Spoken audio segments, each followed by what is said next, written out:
শুরুতে যে খবরে নজর রাখবো, হাইকোর্টে বড় ধাক্কা রাজ্য সরকারের। শাহজাহানকে গ্রেফতারে কোনো বাধা নেই। শাহজাহানকে গ্রেফতার করতে পারে যে কোনো এজেন্সি। আরো একবার জানিয়ে রাখতে চাইবো, শাহজাহানকে গ্রেফতার করতে পারে যে কোনো এজেন্সি। পুলিশেরও শাহজাহানকে গ্রেফতারে বাধা নেই, স্পষ্ট করলো প্রধান বিচারপতির ডিভিশন বেঞ্চ। কলকাতা হাইকোর্টের প্রধান বিচারপতির ডিভিশন বেঞ্চ স্পষ্ট জানিয়ে দিল শাহজাহানকে গ্রেফতার করতে পারে যে কোনো এজেন্সি। আমাদের সঙ্গে নিউজ রুম থেকে রয়েছে সিনিয়র এডিটর অনির্বাণ সেরা। অনির্বাণ, আগেই হাইকোর্ট স্পষ্ট করেছিল শাহজাহানকে গ্রেফতারে কোনো বাধা নেই, এবার সব তদন্তকারী সংস্থার হাত খুলে দিল হাইকোর্ট। একেবারেই তাই সমাদৃতা, এবং এখানে একটু স্পষ্ট করে ব্যাখ্যা করে বলার প্রয়োজন আছে। আরও একবার কেন নাটক করতে আদালতে গিয়েছিল রাজ্য সরকার? আমি খুব সচেতনভাবে বলছি, নাটক করতে গিয়েছিল আদালতে রাজ্য সরকার। কিছুক্ষণ আগে রাজ্যের বিরোধী দলনেতা শুভেন্দু অধিকারী একটি টুইট করেছেন, সোশ্যাল মিডিয়ায় পোস্ট করেছেন এক্স হ্যান্ডেলে, যে ইতিমধ্যেই শাহজাহানকে গতকাল রাত 12টা থেকে নিজেদের হেফাজতে নিয়ে বসে আছে রাজ্যের পুলিশ। এরপরে সুবিধা সুযোগ মতো সময় মতো তাকে গ্রেফতার বলে দেখানো হবে, এবং এই কৌশলটাই আজকে আদালতেও কিছুটা হলেও ধরা পড়ে গিয়েছে। তার কারণ রাজ্যের আইনজীবী বলেন ওনাকে গ্রেফতার করতে কিছুটা সমস্যা হচ্ছে, তার কারণ ইডির বিরুদ্ধে 5ই জানুয়ারি শাহজাহানের নেতৃত্বে বা শাহজাহানের ষড়যন্ত্রে হামলা চালানোর অভিযোগে যে এফআইআর দায়ের হয়, দুটো এফআইআর হয়েছিল। একটা গ্রামবাসীরা করেছিল ইডির বিরুদ্ধে, আর একটা ইডি করেছিল শাহজাহান এবং অজ্ঞাতনামা গ্রামবাসীদের বিরুদ্ধে। ইডি যে এফআইআরটা করেছিল শাহজাহান এবং অজ্ঞাতনামা গ্রামবাসীদের বিরুদ্ধে, সেই এফআইআর দেশের আইন কানুন মতো রাজ্য পুলিশের যে এরিয়া বা জুরিসডিকশন তার ভিতরেই দায়ের করা হয়। সেই এফআইআরে শাহজাহানকে গ্রেফতার করা যায় কি না এটা জানতে আজকে আদালতে নতুন করে গিয়েছিল রাজ্য। কেন বলছি নাটক?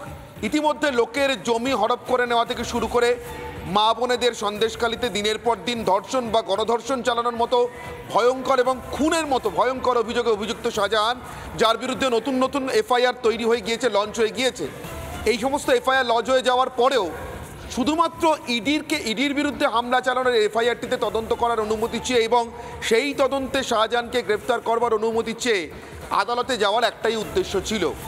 যদি ইতিমধ্যে শাহজাহান গ্রেপ্তার হয়ে গিয়ে থাকে বা শাহজাহানকে হেফাজতে নিয়ে ফেলে থাকে রাজ্য পুলিশ, যেমনটা বিরোধী দলনেতা অভিযোগ করছেন বা দাবি করছেন, তাহলে অপেক্ষাকৃত একটি লঘু মামলায় শাহজাহানকে আপাতত রাজ্য পুলিশের হেফাজতে নিয়ে পরবর্তী সময় যেমন পুলিশ হেফাজত থেকে বিচার বিভাগীয় হেফাজত হয়, সেইভাবে হেফাজত থেকে হেফাজতে ট্রান্সফার করে, এবং শুভেন্দু অধিকারী যেমনটা বলছেন হাসপাতালে বহাল তবিয়তে বা রাজ্য পুলিশের হেফাজতে বহাল তবিয়তে রেখে তাকে কিছুটা খেলার সুযোগ করে দেওয়া। এ রাজ্যের সরকার এবং সরকারি দল তো খেলা পছন্দ করে, খেলা হবে, সামনে নির্বাচনের খেলা হবে, সেই নির্বাচনে যাতে শাহজাহান বহাল তবিয়তে জেলে বসেই তার মেশিনারি কন্ট্রোল করতে পারে। যে মেশিনারি কথা আজ সকালবেলা আমরা সকাল থেকে শুনছি যে সন্দেশখালিতে কেমন ভোট হতো সেটাকে পরিষ্কার করে দেওয়া, তার সুবিধা করে দেওয়া। কিন্তু সমাদৃতা আটকালো কোথায়?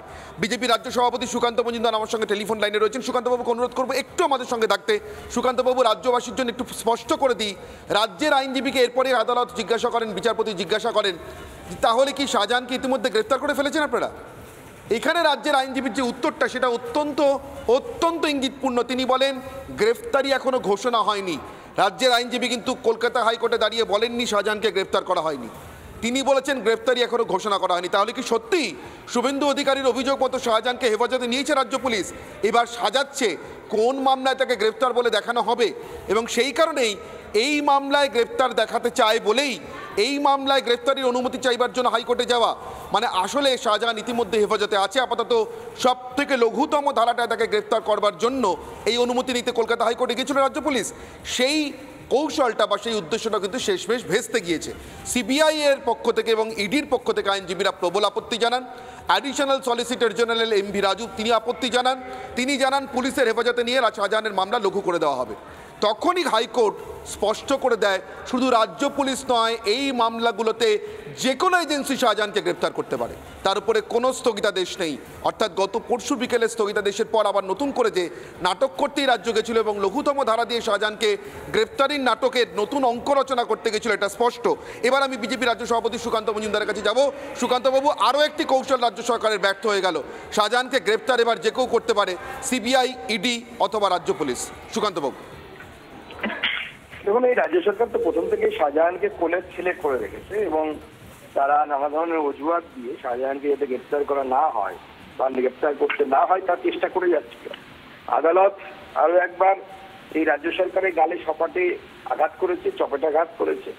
হ্যাঁ, এর আগেও তো বহুবার গিয়ে কখনো সিঙ্গেল বেঞ্চে, কখনো ডিভিশন বেঞ্চে দুই গাল লাল করে নন্দলাল হয়ে রাজ্য সরকার চলে এসেছে। কিন্তু লজ্জা হয় না দোকান কাটে রাজ্য সরকার আমাদের? তো বারবার এই সমস্ত চরিত্রহীন লম্পট এবং হারমাতদেরকে বাঁচানোর জন্য রাজ্য সরকার এবং তার আইনজীবীরা যা করার তা করে যাচ্ছে তারা। তো সময় আসছে, মানুষ সব দেখতে পাচ্ছে এবং মানুষের উত্তর দেবে। মানুষের আদালতে রাজ্য সরকারকে পরাভূত হতে হবে, পরাজিত হতে হবে। এবং আদালতের এই রায় আমার মনে হয় গণতন্ত্রকে বাংলায় প্রতিষ্ঠিত করবে এবং গণতন্ত্রকে শক্তিশালী করবে। সুব্রতবাবু, আমি একটা প্রশ্ন আপনার কাছে রাখবো। জরুরি অবস্থার সঙ্গে এই রাজ্যের বর্তমান অবস্থার বারবার তুলনা হচ্ছে বা তুলনায় আসছে। ইন্দিরা গান্ধী এবং জরুরি অবস্থাকে কিন্তু একটা জায়গা কি মমতা বন্দ্যোপাধ্যায় এবং তার দল ছাপিয়ে যেতে পেরেছে? আদালতের নির্দেশে হেরে গিয়ে প্রধানমন্ত্রীর পদ এবং সাংসদ পদ ছাড়তে হবে, এই অবস্থায় দেশে জরুরি অবস্থা জারি করেছিলেন ইন্দিরা গান্ধী। আমার প্রশ্ন, আদালতের নির্দেশে হেরে গিয়েও এবেলা ওবেলা তারপরেও আদালতের নামে মিথ্যে কথা বলে এবং বারবার আদালতে গিয়ে নতুন করে সত্য শোনবার আগ্রহ নিয়ে এসছি হুজুর এমন নাটক তৈরি করে প্রত্যেক দিন জরুরি অবস্থার মতো পরিস্থিতি তৈরি করে রেখে কিন্তু জরুরি অবস্থাটা ঘোষণা না করে মমতা বন্দ্যোপাধ্যায় গণতন্ত্রের যে চূড়ান্ত অসম্মান, অপমান এবং গণতন্ত্রের নামে কার্যত যে স্বৈরতন্ত্র চালিয়ে যাচ্ছেন, এটার নজির কি ভূভারতে আর একটিও আছে সুকান্তবাবু? দেখুন, ভূভারতে একটিও নজির আপনি পাবেন না। মমতা বন্দ্যোপাধ্যায় ব্যক্তিগতভাবে সংবিধান কিছু মানেন না। উনি মনে করেন যে উনি হচ্ছে পৃথিবীর সর্বশ্রেষ্ঠ মানুষ এবং উনি যেটা বলবেন ওটাই হচ্ছে সংবিধান। এবং তৃণমূল কংগ্রেসের কর্মীরাও সেটা বিশ্বাস করে যে মমতা বন্দ্যোপাধ্যায়ের মুখনিঃসৃত বাণী হচ্ছে সংবিধান, তার বাইরে কারো কিছু করার নেই। এবং এরা সংবিধানকে মানে না এবং যেভাবে এখন পশ্চিমবঙ্গে প্রশাসন চলছে এটাকে আপনি বলতে পারেন যে আপনার জরুরি অবস্থা চলছে, শুধু অফিসিয়ালি ঘোষণা হয়নি। অফিসিয়ালি ঘোষণার জন্য, ঘোষণা না হওয়ার জন্য যা যা একটু ফাঁকফোকর আছে, সেই ফাঁকফোকরটুকু আছে। বাদ বাকি অ্যাকচুয়ালি এখানে এক ধরনের জরুরি অবস্থাই চলছে। আপনাকে তৃণমূল কংগ্রেস করতে হবে, তবেই আপনি সুযোগ পাবেন, সুযোগ সুবিধা পাবেন, আপনি ভোট দিতে পারবেন। তৃণমূল কংগ্রেসকে ভোট দিলেই তাদের আপনি ভোট দিতে পারবেন না। বিস্তীর্ণ এলাকার মানুষ, সন্দেশখালীর মানুষের মতো ভোট দিতে পারে না। এলাকায় কিভাবে ভোট হয় গ্রামবাসীরা আপনাদের সামনে বলছে। এই যে গণতন্ত্রকে পদদলিত করা, সংবিধানকে পদদলিত করা এবং সংবিধানকে মানুষকে চলতে দেয়া, সংবিধান যে আমাদেরকে বাবা সাহেব আম্বেদকর দিয়ে গেছেন, যে সংবিধান আমাদেরকে অধিকার দিয়েছে, সেই অধিকারকে খর্ব করার সব ধরনের চেষ্টাই রাজ্য সরকার করে যাচ্ছে। অনেক ধন্যবাদ সুকান্তবাবু আমাদের সঙ্গে কথা বলার জন্য। এবং এই মুহূর্তে বিকাশ ভট্টাচার্য বিশিষ্ট আইনজীবী আমাদের সঙ্গে টেলিফোনে রয়েছেন। বিকাশবাবু, আপনাকে স্বাগত। কলকাতা হাইকোর্টে রাজ্য সরকার একটা নির্দিষ্ট উদ্দেশ্য নিয়ে গিয়েছিল। যতগুলো মামলা শাহজাহানের নামে ইতিমধ্যে রুজু হয়েছে তার মধ্যে অপেক্ষাকৃত লঘু এবং যে মামলাতে সরাসরি শাহজাহানের সংযোগ প্রমাণ করতে গেলে বেশ খাটাখাটনি করতে হবে, এমন একটি মামলাতে যদি শাহজাহানকে গ্রেফতার দেখানো যায়, কিন্তু আপাতত সেই মামলাটিতেও রাজ্য পুলিশ তো বটে, এমনকি সিবিআই বা ইডির জন্য গ্রেফতারির সুযোগ খুলে দিয়ে, অর্থাৎ সকলেরই হাত পা একেবারে খোলা রয়েছে এটা জানিয়ে দিয়ে কলকাতা হাইকোর্ট রাজ্য সরকারের যে কৌশল ব্যর্থ করে দিল, এরপর কি শাহজাহানের গ্রেফতারি আরও পিছিয়ে যাবে বলে আপনার মনে হয়? কারণ সরকারি কৌশলটা তো কাজে এলো না। দেখুন, শাহজাহান তৃণমূল কংগ্রেসের আশ্রয়ে এবং পুলিশের প্রোটেকশনে আছে। রাজ্য পুলিশ তাকে গ্রেপ্তার করতে পারছে না, যেহেতু মুখ্যমন্ত্রীর স্পষ্ট নির্দেশ আছে শাহজাহানকে রক্ষা করতে হবে। এটা আমার আশঙ্কা, সেজন্যই এতদিন শাহজাহানকে গ্রেপ্তার করা যায়নি। এখন তো আদালত সরাসরি রাজ্য সরকারের পুলিশের উপরে অনাস্থা প্রকাশ করলেন, বরং সিবিআই ইডিকে দায়িত্ব দিয়ে দিলেন, যেটা ইতিপূর্বে তিনি সিবিআই ইডিকে তদন্তের ক্ষেত্রে খানিকটা হাত বেঁধে দিয়েছিলেন। এখন সরাসরি বললেন যে সিবিআই ইডিও দরকার হলে গ্রেপ্তার করতে পারে। এখন দেখবেন কেমন গ্রেপ্তার করার একটা প্রতিযোগিতা শুরু হবে, মানে কে তাড়াতাড়ি শাহজাহানকে গ্রেপ্তার করতে পারে সেই চেষ্টা চলবে। এবং তৃণমূল কংগ্রেসের যেহেতু প্রোটেকশনে আছে শাহজাহান, আগামী দিনের মধ্যেই হয়তো তাকে হাজির করে দেবে। তবে কি সন্দেশখালীতে এবার নতুন কিছু দেখতে পাওয়ার আশঙ্কা, মানে সংবিধানের জন্য অত্যন্ত খারাপ কিছু দেখতে পাওয়ার আশঙ্কা? বিকাশ রঞ্জন বাবু, সিবিআই ইডি রাজ্য পুলিশ একসঙ্গে একজন অপরাধীকে গ্রেফতার করতে যাচ্ছে এবং সম্মুখ সমরে জড়িয়ে পড়ছে প্রায়, এরকম কিছু দেখতে পারি আমরা?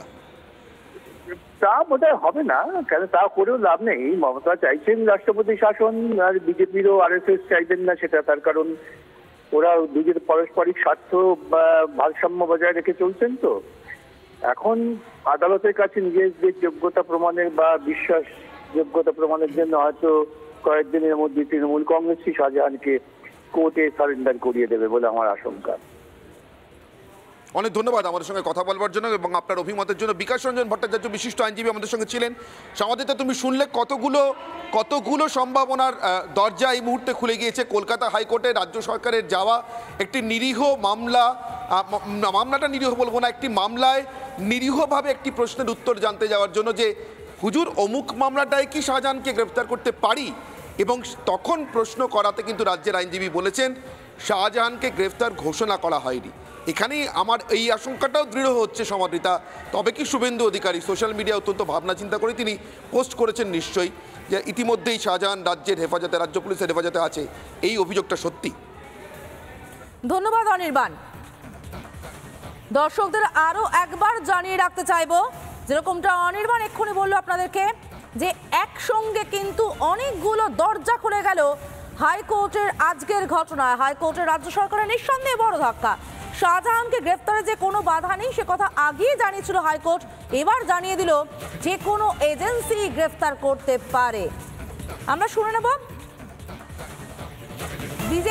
বিজেপি বিধায়ক অগ্নিমিত্রা পাল এবং বিজেপি নেতা দিলীপ ঘোষ কি বলেছেন। এদের কোনো লজ্জা আছে? মুখ্যমন্ত্রী কি কোনো লজ্জা আছে? প্রতিবার প্রতিটা ইস্যুতে আজকে আদালতে যাচ্ছে আর আদালত তার মুখে জামা ঘষে দিচ্ছে।